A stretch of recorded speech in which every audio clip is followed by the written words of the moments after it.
क्या सच्ची रचनात्मकता या क्रिएटिविटी समय के परे है? क्या नई चेतना नए समाज को जन्म दे सकती है? भगवत गीता कहती है, न जायते म्रियते वा कदा चिनेयम भूत्वा भविता वा न भूय। आत्मा न जन्म लेती है न मरती है, यह सदा अजर अमर है। अगर आप भी एक नई दृष्टि को खोजना का चाहते हैं तो ये वीडियो आपके लिए है। वीडियो को पूरा देखें, वीडियोस को सब्सक्राइब करें, लाइक और शेयर भी करें। धन्यवाद। वो एक श्रृंखला में है। उसका पिछला वीडियो आप वीडियो के राइट कॉर्नर पर जो आई का आइकन बना है उसको क्लिक करके इसके पिछले वीडियो में जा सकते हैं। जैसे कि मैं इस आई आइकन पर क्लिक करता हूं तो मुझे इससे लिंक्ड जो इसके ठीक पहले का वीडियो है वो दिखाई देता है और मैं इस वीडियो को सुन सकता हूं। नमस्कार दोस्तों। फिर इस वीडियो से जो लिंक्ड वीडियो है इसके पहले का वीडियो वो उसी तरह इस आई आइकन को क्लिक करने से हम देख सकते हैं। तो इस तरह इन वीडियोस को आप एक श्रृंखला में देख सकते हैं। ये वीडियोस एक श्रृंखला में हैं और इन वीडियोस को गहराई से समझने का सबसे बढ़िया तरीका है सारे वीडियोस को शुरू से देखना। अगर आप सारे वीडियोस को शुरू से देखना चाहते हैं तो चैनल के पेज पर जाएं। चैनल का नाम है जिद्दू कृष्णमूर्ति विजडम अद्वैत वेदांत। यहाँ पर क्लिक करें और आप चैनल के पेज पर चले जाएंगे। चैनल के पेज पर आप स्क्रॉल डाउन करें और पहले वीडियो से शुरुआत करें। वीडियोस को पूरा देखें, वीडियोस को पूरी तरह समझने के लिए, और इस यात्रा में सब्सक्राइब, लाइक और शेयर करके सहयोग करें। धन्यवाद। नमस्कार दोस्तों, स्वागत है आप सबका। दोस्तों, पिछले वीडियो में हमने बात की थी उस डेप्थ, उस गहराई की, जहाँ पे कंपैशन है, जहाँ पे लव है, जहाँ पे प्रेम है, जहाँ सत्य है और जहाँ परसेप्शन है। तो परसेप्शन का मतलब तभी है, परसेप्शन तभी है जब वो गहराई है। तो दोस्तों, अगर हम इस गहराई और डेप्थ को थोड़ा और टटोलें कि हम किस चीज़ की बात कह रहे हैं, तो ये गहराई या ये परसेप्शन, क्या यही क्रिएशन नहीं? दोस्तों, अगर हम बाहरी प्रकृति को देखें तो क्या हम उसे सिर्फ एक मैकेनिकल प्रोसेस की तरह समझ सकते हैं कि पौधे गिरते हैं, फिर नए पौधे जन्म लेते हैं, जानवर और इंसान मरते हैं, नए इंसान और जानवर जन्म लेते हैं, बड़े बड़े पहाड़ पर्वत वो शायद धरती से फूट पड़े, धरती प्रकट हो गई, फिर धरती नष्ट हो जाएगी, फिर धरती क्रिएट होगी। क्या ये सिर्फ एक मैकेनिकल प्रोसेस हो सकता है? दोस्तों, ये वो गहराई है जो कहीं ना कहीं ये समझती है, ये गहराई समझती है कि इतनी विस्तृत व्यवस्था या जो भी आप इसे कहें, ये सिर्फ मैकेनिकल, सिर्फ जिसे हम कहते हैं कि सब चीज़ को, जो दुर्भाग्य से मॉडर्न साइंस का भी ट्रेडिशन हो चला है कि हम सब चीज़ को एक्सप्लेन कर डालेंगे, सारी चीज़ खत्म हो जाएगी, कुछ भी अननोन नहीं बचेगा, फिजिक्स की मदद से सब कुछ हम समझा डालेंगे। तो दोस्तों, हम कहीं ना कहीं हमारी अंतर्दृष्टि, वो गहराई ये बात समझती है कि ये नहीं हो सकता। इसीलिए सत्य के संदर्भ में हमने हमेशा मिस्ट्री की बात की है कि मिस्ट्री तक नहीं पहुंचा जा सकता, मिस्ट्री में पार्टिसिपेशन किया जा सकता है। तो ये जो गहराई है, शायद जो पूरा सृजन है, पूरा क्रिएशन है, शायद इसी गहराई से होता है, इसी परसेप्शन से होता है। और जैसे जैसे साइंस विकसित हो रहा है, साइंस में भी क्वांटम लेवल पे ये बातें बहुत खुलकर सामने आ रही हैं, जो हमने बात भी की थी। क्वांटम फिजिक्स ये कहता है कि हमारा यूनिवर्स शायद डिटर्मिनिस्टिक नहीं है। डिटर्मिनिस्टिक का मतलब कि अगर कोई मैकेनिकल प्रक्रिया है दोस्तों, तो आप बता सकते हैं कि उस प्रक्रिया का फ्यूचर स्टेट क्या होगा। जैसे अगर मुझे ये किताब यहाँ से यहाँ रखनी है तो मुझे पता है इस किताब को मैंने यहाँ से उठाया है तो ये यहीं जाएगा, ये प्री डिटरमिन्ड है। लेकिन अगर मैं ये किताब को उठाता हूं तो क्या ये किताब चांद पे जा सकती है? दोस्तों, इस तरह की चीजें क्वांटम फिजिक्स के लेवल पे आज इन्वेस्टिगेट होती हैं। और मैंने बहुत ही मशहूर वैज्ञानिक है मिशियो काकू, उनका मैंने वीडियो सुना था, आप चाहें तो उसे देख सकते हैं, जिसमें वो कहते हैं कि आज कि पीएचडी में इस तरह के प्रॉब्लम्स दिए जाते हैं फिजिक्स में सॉल्व करने के लिए कि आप चल रहे हैं और चलते चलते आप चांद पर पहुंच गए, इसकी क्या प्रोबेबिलिटी है, आप कैलकुलेट करके बताएं। और इस तरह के क्वेश्चंस, इस तरह के प्रॉब्लम्स फिजिक्स में दिए जाते हैं सॉल्व करने के लिए।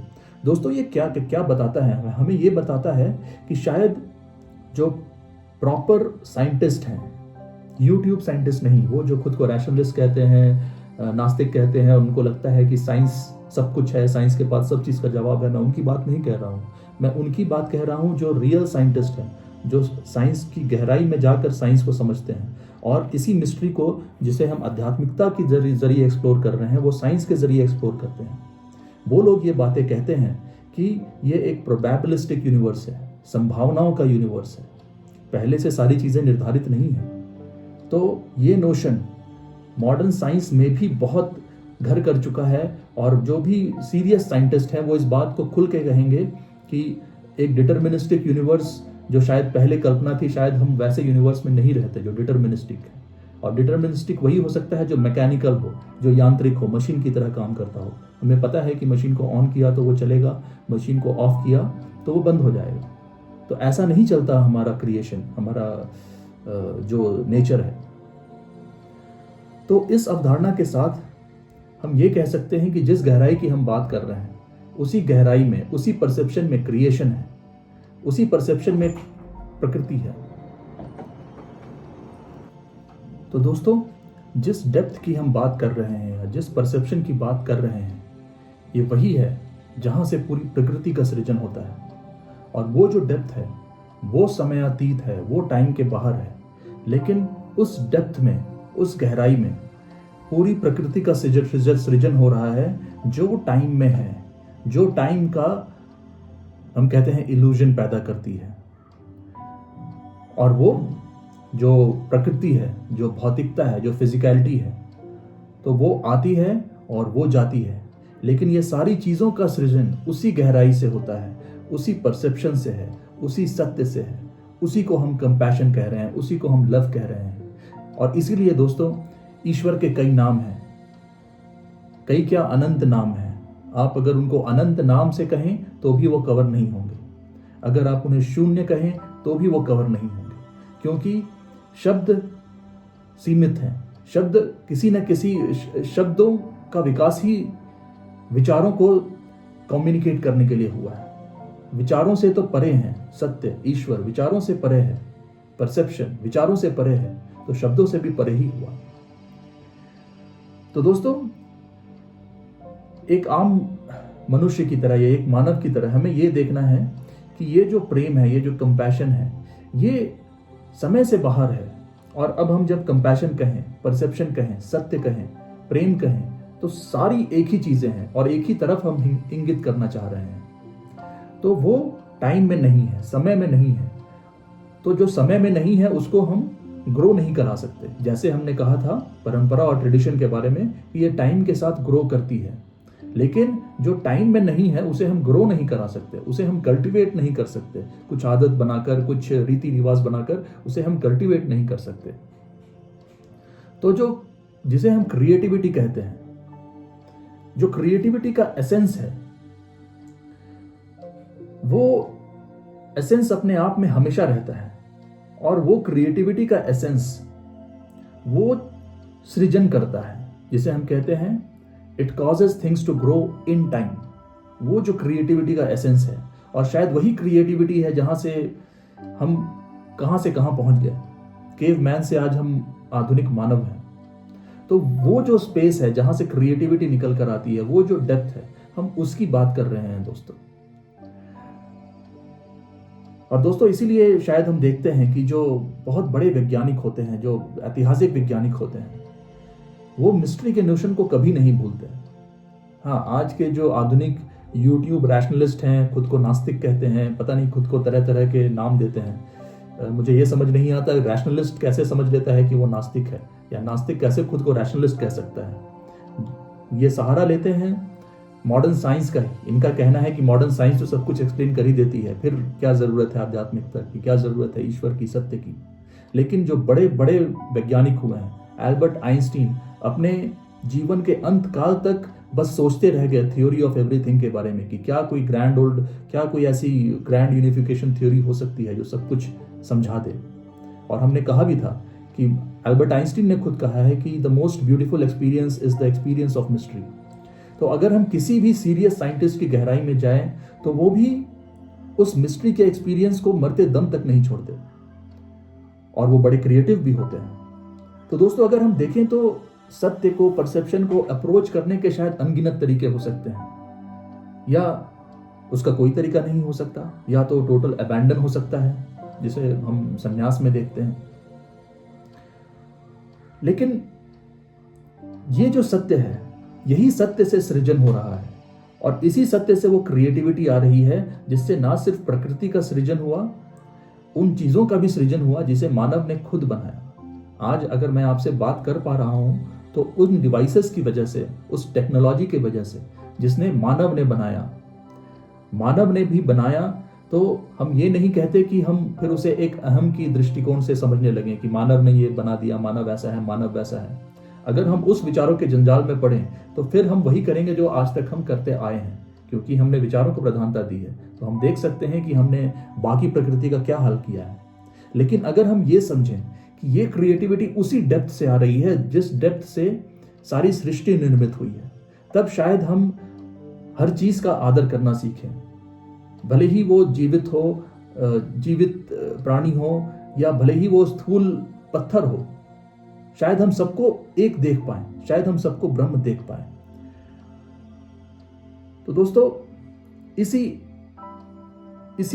शून्यता से, इसी डेप्थ से, इसी परसेप्शन से, जिसे मैं कोई शब्द नहीं दे सकता, इसी चीज से वो नया मनुष्य भी बन सकता है, वो नया समाज भी बन सकता है, जो परंपराओं, ट्रेडिशन में हर चीज को रिड्यूस ना कर दे, जो बिल्कुल फ्रेश हो, बिल्कुल नया हो, नई प्रकृति की तरह। तो दोस्तों, जब ये बात हम कर लेते हैं इस डेप्थ की, इस गहराई की, तो फिर से हमें वो चर्चा करनी चाहिए कि हमने इतनी बातें की, जे कृष्णमूर्ति ने हमें इतनी सारी बातें इतने तरह से बताई, और बातें सुनने के बाद हमें लगा कि कोई तो प्रोफाउंड इंसाइट शायद हमें मिला है।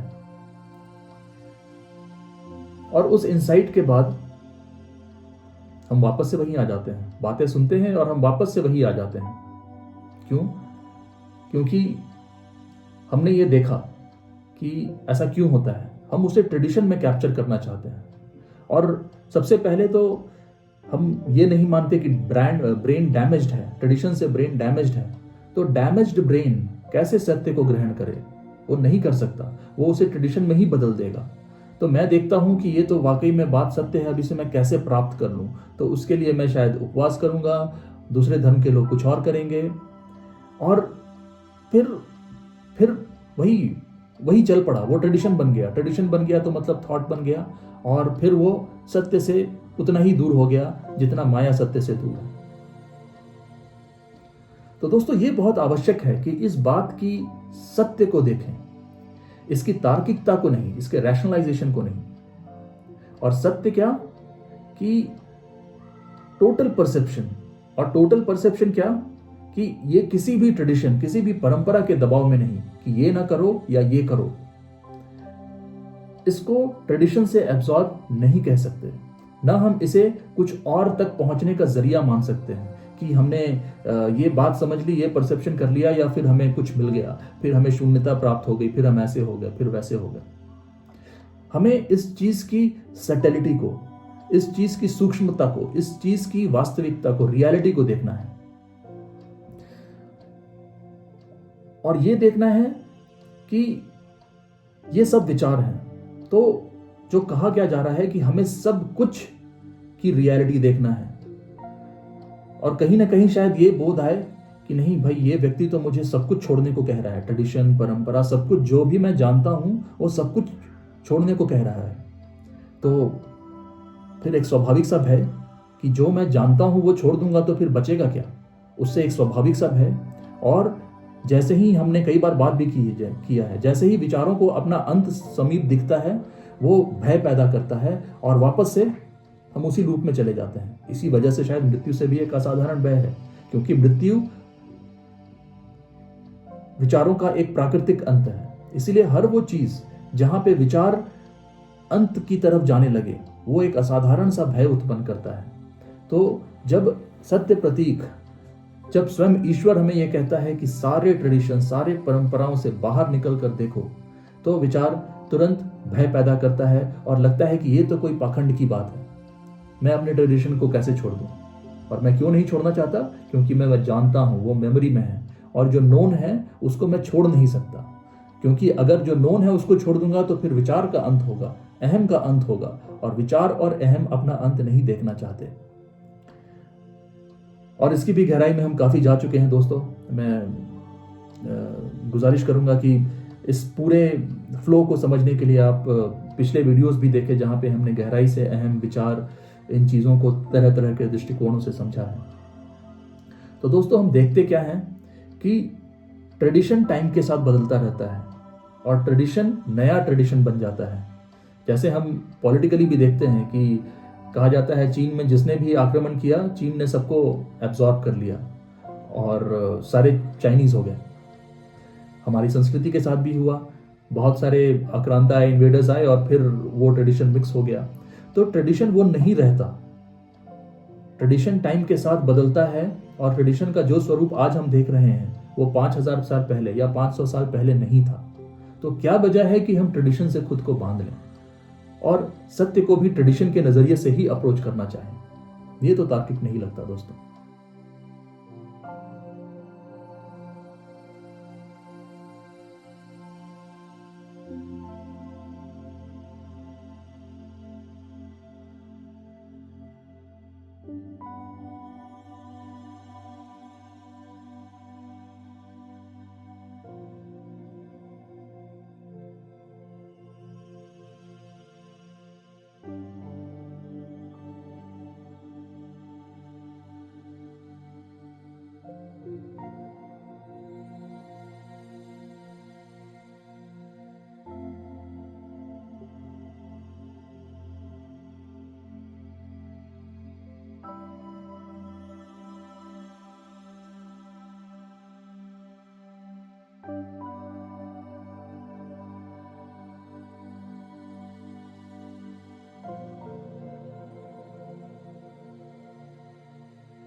है।